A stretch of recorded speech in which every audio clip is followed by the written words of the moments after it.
Olá, gente! Bom dia, boa tarde, boa noite. Hoje eu queria conversar um pouco com vocês sobre o meu herói, meu pai. Ele foi meu herói, né? Superação, cada um...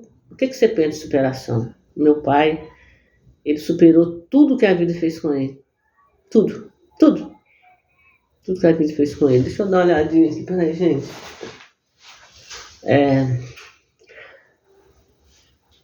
O meu pai, ele foi um menino que viu a avó dele, tá, amarrado num tronco e pano de chicote. Ele tinha 9 anos. Hoje, eu fico assim olhando, gente, hoje tem tanto recurso, né? Antigamente não tinha recurso, não. Mas ninguém morre sem ser hora, ninguém acontece nada com ninguém sem ser hora. O Senhor sustentou ele até os 70 e poucos anos, né? Mas ele teve muito problema, coitado. Eu falo que ele é herói porque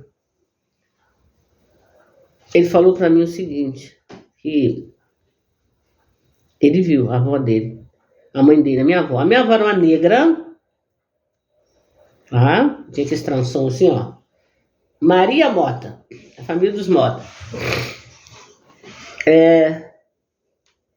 Porque naquela época, qualquer coisa que você fazia, o chicote comia, né? Era o homem da idade da pedra, né? Hoje tem aí, os coronéis estão todos escondidos, mas estão aí. Os coronéis hoje estão de outro jeito, mas os coronéis estão aí. Hoje os coronéis estão de outro jeito. Só mudou de capa. Só mudou de capa. Os coronéis estão aí. Às vezes fica aquela coisa na minha cabeça, eu estou conversando com uma pessoa é muito trabalhadora, e falou assim, quanto você ganha? A pessoa falou assim, eu ganho X, eu fiquei apavorado. Você, o quê? Você só ganha isso? E a pessoa é um peão. A pessoa é um peão. Doeu meu coração, sabia? Mas por isso que eu falo a vocês. Os coronéis só mudou de capa. Os coronéis estão tudo, e não vou dizer pra você, hein? Essa pessoa é negra e ela não sabe ler. Mas se eu pudesse fazer alguma coisa para essa pessoa, mas eu não posso fazer nada. Não posso fazer nada para essa pessoa, né? Então meu pai viu. Ele viu. Quando a gente estava lá em Minas, né? A gente passava, o cara passava de charrete. Porque eu tenho 67 anos. Na minha época, o carro da época era charrete. Então, a gente passava, ele vinha na rua de carroça e ele viu o cara no dia e falou assim, se eu pudesse eu matava ele. Meu pai já era senhor, já tinha casado com a minha mãe, tinha 11 filhos. Não, tinha 10, depois foi vendo o resto. Aí eu perguntei, por que, pai? Sempre que eu vi ele batendo na minha mãe. E a minha mãe fazia xixi como uma criança. Você imagina um menino de 9 anos vendo acontecer isso com a mãe dele. É uma coisa muito maluca, gente. Por isso que eu falo, ele é meu herói.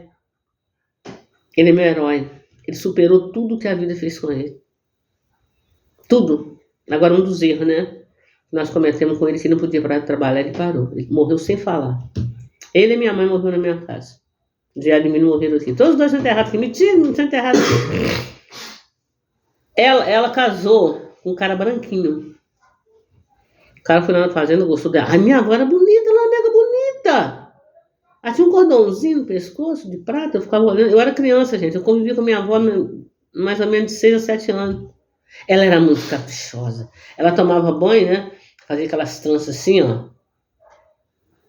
E a roupa dela era de saco. Só que na época, gente, o pano de saco era um outro tipo, que os escravos, as pessoas, usavam a roupa de saco. Roupa de saco, tá? Ela era muito caprichosa. Mas era muito caprichosa, tá? E nesse mesmo tempo, ele vivia numa fazenda. Não vou citar nomes, porque ainda existem pessoas vivas nessa fazenda. Ele falou, olha o que ele passava. O pior que ele contava, ele ria. Ele falou que antigamente os coronéis mandavam os filhos bater nos meninos. Só que os meninos eram menino criado no meio do mato, né? Quem apanhava era os filhos do coroné. Aí ele falou pra mim, olha, eu apanhava, eu ganhava um pedaço de pão, eu ganhava um pão. O cara falava pra mim assim, ó, deixa eu te bater, faz conta que eu tô te batendo, que você tá perdendo, depois eu te dou meu pão escondido. Ele morria de rir, pois é, mas aí eu fazia isso. Ele me batia, depois ele me trazia o pão escondido.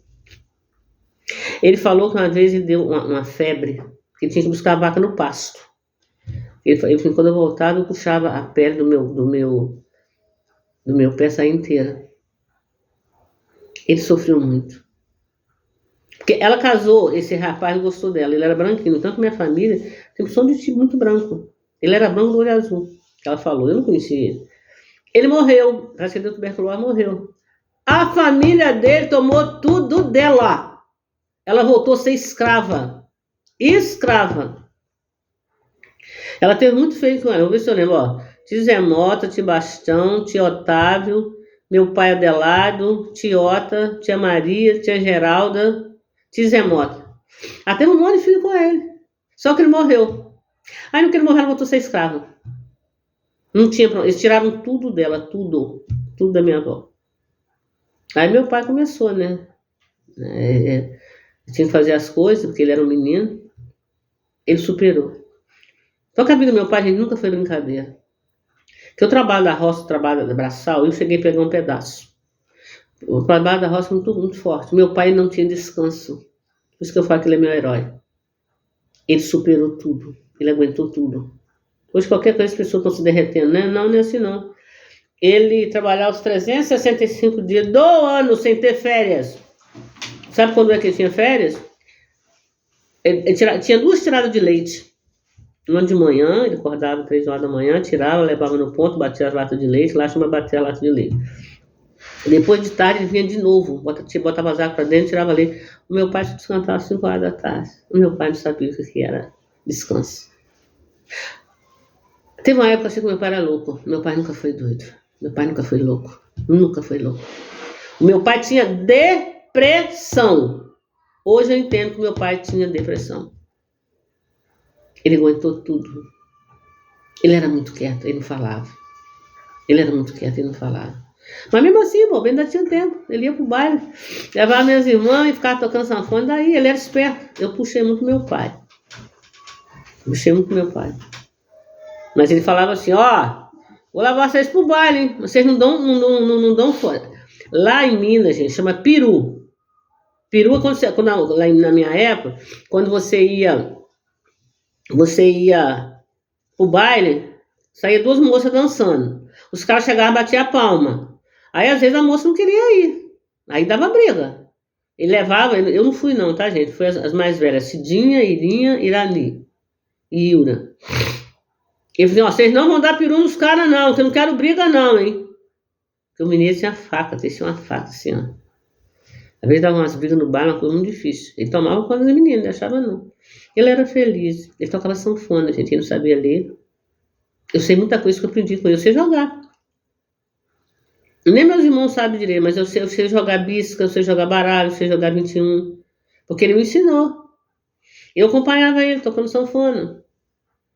E a vida foi muito cruel com ele. Ele arrumou uma namorada, antes da minha mãe. Pior que as duas se chamavam Alice, menino, que coisa. Ele arrumou uma namorada e essa namorada já veio cheinha já, sabe? Sabe o que o cara falou para ele, delegado, na época? Ele tinha contado as coisas pra gente. Ele falou assim, ó, você não quiser casar, você não casa não, a gente sabe que o filho não é seu. Pra onde ele ia, gente? Pra onde ele ia? Ele era da idade da pedra. Ele era da época da escravidão. Ele casou, não me enfiou com ela. Depois casou com a minha mãe. Ele sempre dava crise. Toda vez que ele dava crise, a primeira pessoa que queria matar era a minha mãe. Meu pai não era louco. Meu pai tinha problema emocional que não tratou desde criança. Desde criança.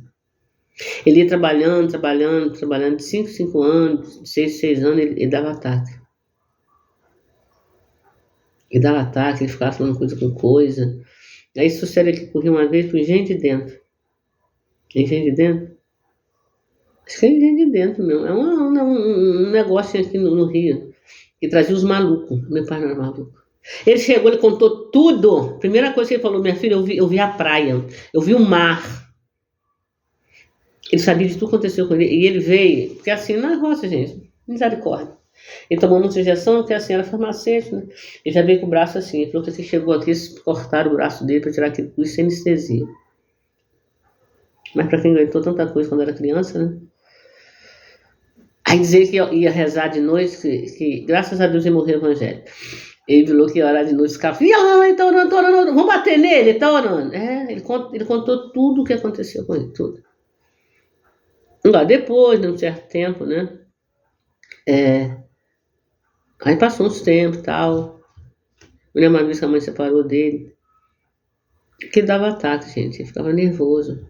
Só um desequilíbrio que você tem que tratar. Ele não tinha como tratar.